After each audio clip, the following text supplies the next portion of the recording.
안녕하세요, 여러분. 혹시 자동 조종 모드로 살고 있다는 느낌 받으신 적 없나요? 스마트폰을 보며 무의식적으로 밥을 먹고 출근은 했는데 어떻게 왔는지 기억이 가물가물한 순간들 말이에요. 우리는 너무 많은 생각과 정보 속에서 지금 이 순간을 놓치며 살아가곤 합니다. 오늘은 이렇게 흩어진 우리의 마음을 현재로 되돌려 놓는 아주 특별한 두 가지 방법, 마음 챙김과 향심 기도에 대해 이야기해 보려고 해요.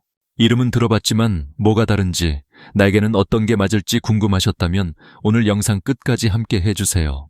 마음 챙김이라는 말, 요즘 정말 많이 들리죠? 단순히 스트레스를 푸는 기술을 넘어 세상을 인식하는 방식을 바꾸는 훈련이라고 할 수 있어요. 핵심은 아주 간단합니다. 의도적으로 판단 없이 현재 순간에 주의를 기울이는 것이죠. 예를 들어 볼게요. 우리가 스마트폰을 보며 허겁지겁 점심을 먹는 건 자동 조종 모드예요. 하지만 마음 챙김은 음식의 색깔을 보고 냄새를 맡고 한 입 한 입 맛을 온전히 느끼는 거예요. 내 생각이나 감정도 마찬가지예요. 아, 내가 지금 불안하구나. 이런 걱정을 하고 있네. 하고 좋다. 나쁘다 판단하지 않고 그냥 알아차려주는 거죠. 이 수련은 본래 불교의 사티나 선 같은 전통에 깊은 뿌리를 두고 있지만 오늘날에는 존 카바진 박사가 개발한 마음 챙김 기반 스트레스 감소 MBSR 프로그램을 통해 심리치료나 정신건강 분야에서 널리 활용되고 있답니다. 놀랍게도 마음 챙김은 단순히 기분만 좋아지게 하는 게 아니라 실제로 우리 뇌를 물리적으로 변화시켜요.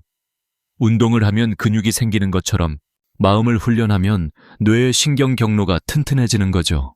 뇌과학 연구에 따르면 마음 챙김을 꾸준히 하면 감정 조절과 긍정적 감정을 담당하는 전전두피질의 활동이 활발해지고 반대로 스트레스와 공포를 담당하는 편도체의 반응은 줄어든다고 해요. 스트레스 호르몬인 코르티솔 수치가 낮아지는 건 물론이고요. 자, 그럼 가장 기초적인 마음 챙김 수련인 바디 스캔을 잠시 함께 해볼까요? 편안하게 눕거나 의자에 등을 기대고 앉아보세요. 눈을 감고 내 몸의 무게가 바닥이나 의자에 닿는 느낌을 가만히 느껴봅니다. 이제 주의를 왼쪽 발가락 끝으로 가져가 보세요. 어떤 느낌이 드나요? 따뜻한가요? 차가운가요? 아니면 아무 느낌이 없나요? 괜찮아요. 어떤 느낌이든 바꾸려 하지 말고 그냥 알아차려줍니다. 천천히 발, 발목, 종아리, 허벅지로 주의를 옮겨갑니다. 중간에 마음이 다른 생각으로 달아나도 괜찮아요. 그건 아주 자연스러운 일이에요. 생각이 떠나갔다는 걸 알아차렸다면 비난하지 말고 부드럽게 다시 주의를 내 몸으로 가져오세요. 네, 좋습니다. 이렇게 내 몸의 감각을 하나하나 따라가다 보면 우리는 생각의 소용돌이에서 잠시 벗어나 온전히 현재에 머물 수 있게 된답니다. 이제 두 번째 길, 향심 기도를 만나볼 시간입니다. 향심 기도는 기독교의 오랜 관상 전통에 뿌리를 둔 기도 방법이에요. 이건 명상 기법이라기보다는 하나님과의 관계에 초점을 맞춘 기도입니다. 향심 기도의 핵심은 동의예요. 내 안에서 활동하시는 하나님의 현존에 나의 모든 것을 내어 맡기고 동의하는 거죠. 내 계획과 생각을 내려놓고 그저 그분 안에서 잠잠히 머무는 시간입니다. 향심 기도의 효과는 종종 하나님의 치유, 디바인 테라피라고 불려요. 고요함 속에 머무는 동안 하나님께서 우리의 깊은 상처와 무의식적인 아픔들을 어루만져 주신다는 의미죠. 중요한 건 향심 기도의 진짜 열매는 기도 시간 중에 신비한 체험이 아니라 일상생활에서의 작은 변화들이라는 점이에요. 예전보다 마음이 평화로워지고 다른 사람에게 좀 더 너그러워지고 힘든 일이 닥쳤을 때 쉽게 무너지지 않는 내면의 힘이 생기는 것, 이런 것들이 바로 향심 기도가 가져다주는 선물입니다. 향심 기도는 4가지 간단한 지침으로 이루어져 있어요. 첫째, 거룩한 단어를 하나 선택합니다. 예수, 사랑, 평화처럼 하나님의 현존에 동의하려는 내 의도를 상징하는 단어면 무엇이든 좋아요. 둘째, 편안히 앉아 눈을 감고 그 단어를 마음속으로 부드럽게 떠올립니다.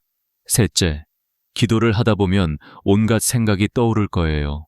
그럴 때마다 내가 또 생각에 빠졌구나 알아차리고 아주 부드럽게 다시 거룩한 단어로 돌아옵니다. 이게 가장 중요해요. 생각과 싸우는 게 아니라 그저 부드럽게 돌아오는 거예요. 넷째, 정해진 기도 시간, 보통 20분이 끝나면 바로 눈을 뜨지 말고 2, 3분 정도 더 침묵 속에 머물러 보세요. 고요함의 여운을 일상으로 가져오는 거죠. 자, 그럼 이 두 수련은 어떻게 다를까요? 둘 다 조용히 앉아 생각을 흘려보낸다는 점에서는 비슷해 보이죠. 하지만 결정적인 차이는 의도에 있어요. 마음 챙김은 내 마음에서 일어나는 모든 것을 판단 없이 알아차리는 주의력 훈련이에요. 생각의 관찰자가 되는 거죠. 반면 향심 기도는 내 생각을 넘어 내 안에 계신 하나님께 동의하고 그분과 함께 머물려는 지향의 훈련입니다. 쉽게 말해 마음 챙김은 생각과 함께 머물며 관찰하는 것이고, 향심 기도는 생각을 놓아버리고 더 깊은 실제로 돌아가는 거예요.